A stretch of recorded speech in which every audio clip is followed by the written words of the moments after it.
네, 최근에 달라진 주식시장 평가에서 글로벌 기술 산업의 중심이 어디로 옮겨가고 있는지 한번 살펴보겠습니다. 대외경제정책연구원 중국팀의 오종혁 전문연구원이 나왔습니다. 연구원님 어서 오십시오. 안녕하십니까. 예, 요즘에 이 주식시장에서 이른바 국내 반도체 투톱이죠. 삼성전자와 SK하이닉스의 주가가 그야말로 심상치가 않습니다. 최근에는 두 회사의 시가총액이 중국의 인터넷 공용 기업들을 넘어섰다고요.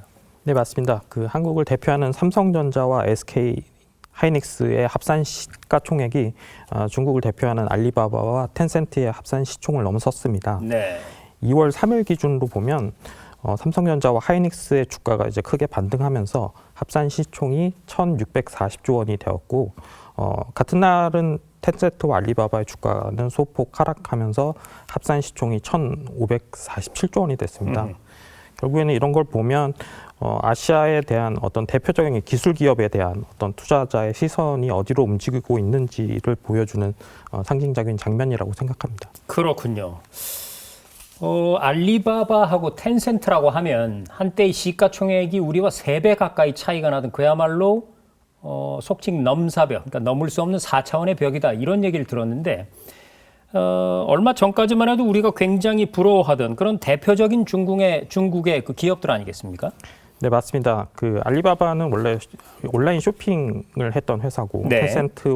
텐센트는 게임과 SNS를 중심으로 성장을 했는데 이들의 성장이 가속화된 것은 2010년도 무렵입니다.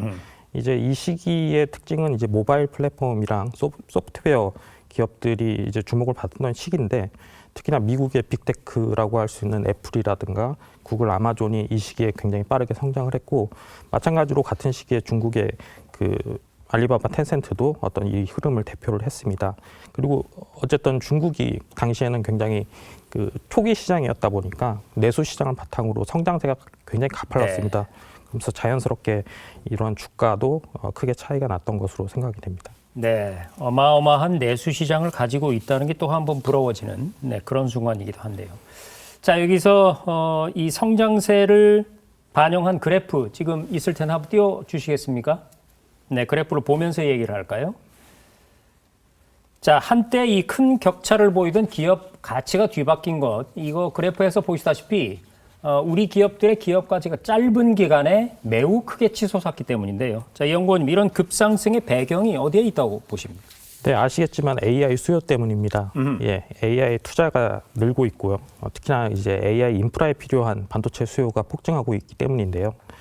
AI 서비스를 결국에는 활용하기 위해서는 기반이 되는 인프라 투자가 필요합니다. 네. 여기서 자주 등장하는 단어가 데이터 센터라든가 GPU, HBM 이런 게 있겠고요. 그렇죠. 그 중에 이제 한국 기업은 HBM 고대역폭 메모리 부분에서 압도적인 경쟁력을 바탕으로 어떤 공급망 전체적으로 주도를 하고 있고요. 최근에는 이제 투자 수요 대비 이제 HBM 공급이 부족하면서 어떤 가격까지 상승을 하게 되면서 이들의 어떤 기업들의 매출, 이익 증가가 또한 이어지는 어떤 그런 흐름에 따라서 시총도 굉장히 빠르게 올라왔습니다. 그러니까 어떤 AI라는 완제품을 만드는데 꼭 들어가야 할 어떤 핵심 부품 같은 것. 얘기를 정리해 보자면 AI 인프라에 필요한 반도체 수요가 크게 늘면서 우리 반도체 기업들이 그 수요의 중심에 서게 됐다 이런 얘기인데 맞습니다. 그럼 연구원님, 우리 기업들만 만드는 건 아닐 텐데요. 대한민국 기업들이 특히 어떤 부분에서 경쟁력을 가지고 있는 겁니까? 한국 기업들의 경쟁력은 주로는 고대역폭 메모리고요. 엔비디아가 주도하는 어떤 AI 반도체 시장에서 사실상은 미국의 마이크론이 있지만 삼성전자, 하이닉스가 거의 주도를 한다고 볼 수가 있겠고요. 네. 그러면은 얘기가 나온 김에 이 고대역 폭 메모리 HBM이라는 거 어떤 건지 좀 쉽게 설명을 해주시겠습니까? 네, AI 반도체가 성능을 높이려면 네. GPU 연산을 도와주는 메모리가 필요합니다. 네. HBM은 쉽게 말해서 D램을 여러 개 적층을 해서 수직 적층을 해서 만드는 형태의 메모리고요. 큰 용량, 기존의 D램보다 큰 용량 그리고 큰 대역폭이 특징입니다. 결국 이런 것은 이제 기술적인 특징이 굉장히 이제 난이도가 있다 보니까 네. 삼성과 SK가 주도를 하는 것으로 보입니다. 네. 자, 사실 그런데 인공지능 AI 하면 결코 중국이 빠지는 나라가 아니거든요. 딥시크가 나왔을 때만 해도 전 세계가 거의 충격을 먹을 정도의 그런 발전이었는데, 그런데 이 AI 반도체 핵심 부품 분야에서는 아직까지는 그럼 우리와 격차가 좀 있다 이렇게 봐도 되는 겁니까? 네, 그 AI 전반으로 살펴봤을 때는 중국이 매우 높은 경쟁력을 가지고 네. 있습니다. 뭐 아시겠지만 이제 반도체 수출 통제가 있는데도 불구하고 1년 전에 딥시크가 나왔잖아요. 딥시크의 성능이 또 이제 그 미국의 AI 모델과 결코 떨어지지 않는 수준으로 네. 평가가 됐기 때문에 굉장히 이제 이런 부분에서는 높이 평가가 되고요. 다만 이제 말씀해 주셨듯이 반도체에서는 여전히 격차가 존재합니다.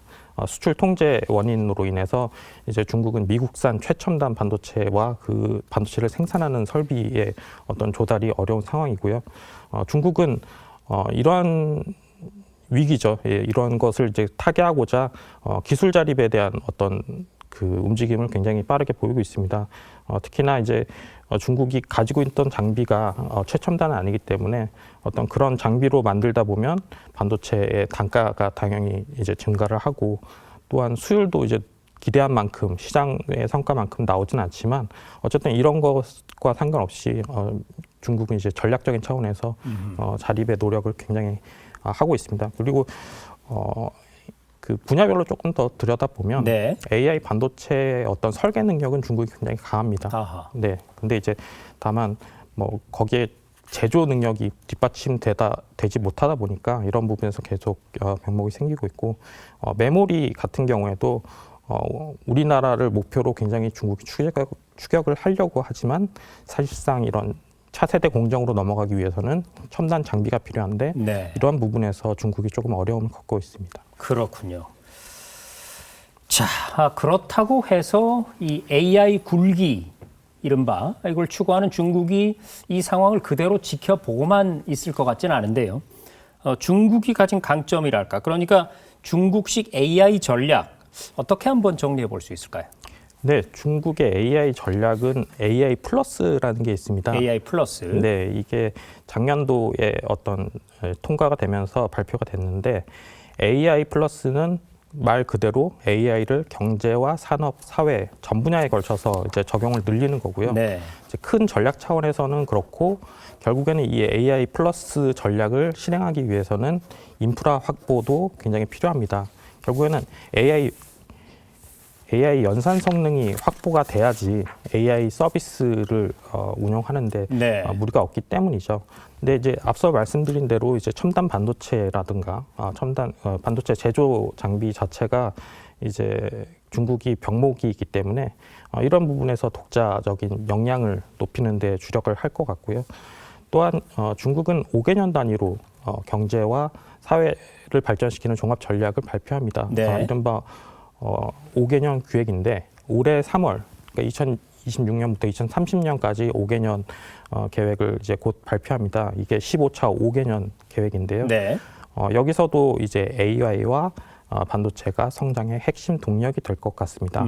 그리고 이런 전략을 실행시키기 위해서는 막대한 자금이 필요합니다.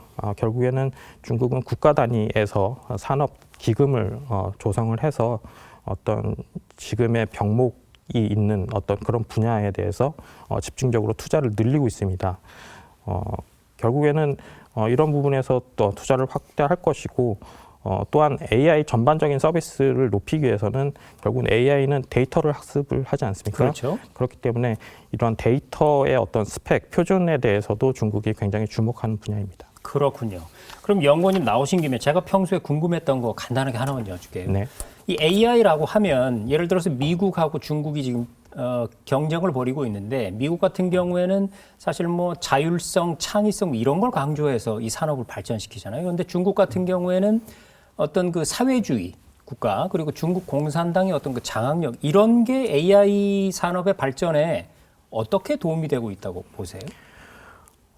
가장 큰 거는 사실은 이제 그 속도입니다. 확산 속도가 굉장히 빠르고요. 네. 그리고 두 번째는 AI에 대해서 앞서 말씀드렸듯이 이제 데이터 관련된 건데, 중국은 데이터 관련해서 이제 개인 정보 보호라는 이런 관점에서 사람들의 인식이 낮기 때문에 그 자기의 정보가 많이 그 어떤 식으로 수집이 돼도 그런 부분에 있어서는 굉장히 또 사회적으로 용인되는 부분이 굉장히 크다고 볼 수 있습니다. 그렇군요.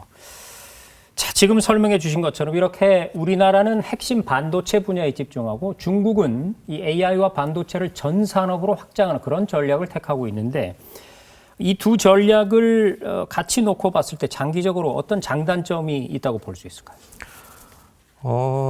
기본적으로 AI 투자가 엄청난 비용이 수반이 되고요. 네. 수십조 원이 투자가 되기 때문에 사실상 미국과 중국 외에는 이런 투자를 할 수가 없습니다. 당연히 이제 한국은 이제 핵심 분야에 집중할 수밖에 없고요. 메모리 반도체 같은 경우에는 우리가 오랜 기간 경쟁력을 유지해온 만큼 네. 어떤 지속적으로 이제 경쟁력을 유지할 수 있는 어떤 지원이 필요할 것 같고요. 또한 최근에 이제 이슈가 많이 되는 게 이제 제조 AI입니다. 제조 부분도 우리도 경쟁력이 굉장히 있기 때문에 네. 이런 부분에서 강점을 보다 더 극대화하는 전략이 필요하고요. 다만 이제 어떤 전반적인 영역보다는 소수의 영역이 이제 집중이 되다 보면 외부 요인, 경기 사이클이라든가 이런 데에 따라서 변동성이 커질 수 있습니다. 이런 점에서는 준비가 필요하고요.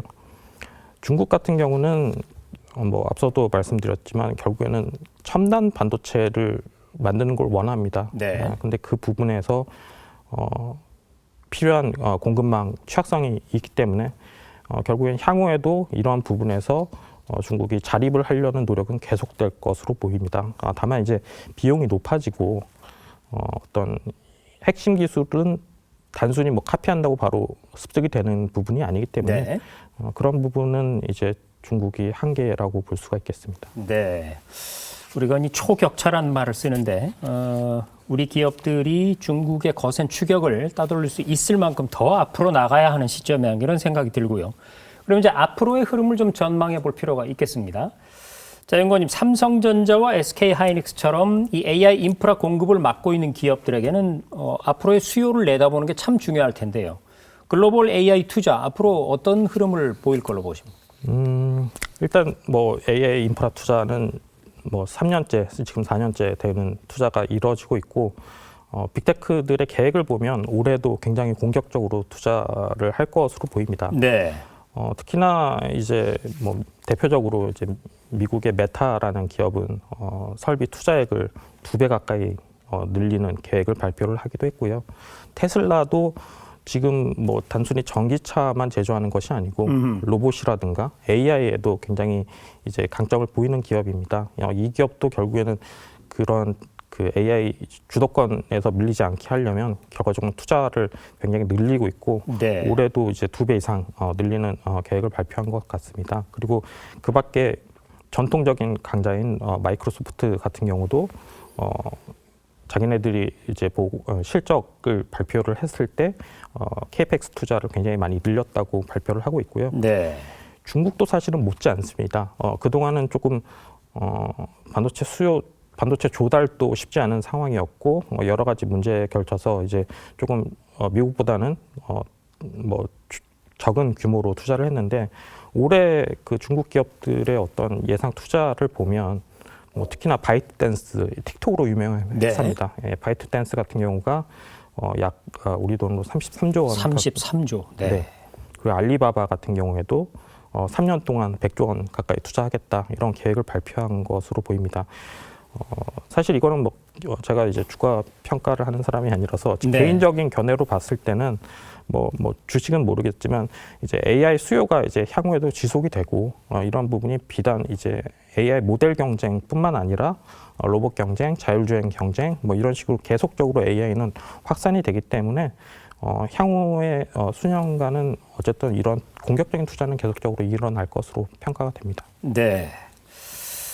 자, 한때 이런 얘기가 나왔었습니다. 인공지능 붐도 한철일 것이다. 그러니까 인공지능 거품론이라는 건데 지금 투자의 확대 양상을 보면 그런 거품론이 무색해지는 그런 추세가 아닌가 싶습니다.